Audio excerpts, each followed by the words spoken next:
नमस्कार जय जगन्नाथ आपण मानक मो चैनल स्वागत करछि। आज गोटे बहुत दुखर कथा आपण मैंने देखिपे जो दत्त रेजिडेंशियल कॉलेज गेट पाखे अच्छी और सैड्रे देखिपे जो सब थिला ये सब दिने मोर थिला बहुत जन जानते प्राय सब मोर थिला मुझे छाड़ देछि जो जिनस थिला सेल कर देछि।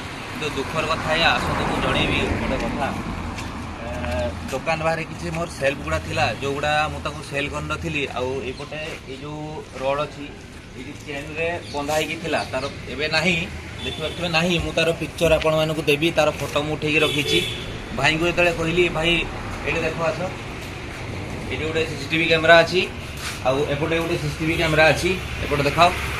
तो कहबार सी कहले जे भाई आप जिन चोरी होती किए नहीं जाइए जाने आप जिनस मुझे सीसीटीवी कैमेरा कौन देखी। तो माँ को भी कहवा कथा आम जाने सी जड़े टीचर रायरंगपुर ब्लॉक रे जड़े शिक्षित टीचर माने मु तो दोष दे पारि मु जाने कि देखनी मु तेणु किए नहीं क्या चेन ले बंधा होता चेन ना कहला चेन भी ना।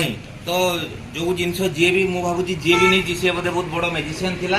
तो चेन रु खुलिकी से गायब कर देछि तो तो क्या दोष दे पारि तेणु आपण मान छाड़ुची आपण मैंने निहाती कमेंट करी मते जणातु या राय दिंतु जे जिनस एक्चुअली नेला किए प्रश्न उठुची जिनस एक्चुअली नेला किए चेन ले बंधा होता ताला पड़ता भाई पाखे दुकान ओनर भाई पाखे चाबी कहला से कहते मोर दुकान खोला हुए मुझे जाने तेणु आपण मैंने राय दिंतु कौन या नेक्स्ट आम आउ थे से दुकान खोलले आम दुकान उपर गोटे वीडियो करवा सामने क्वेश्चन करवा एक्चुअली जिनसा नेला किए रही। नमस्कार जय जगन्नाथ। आपण मान सपोर्ट निहाती आवश्यक।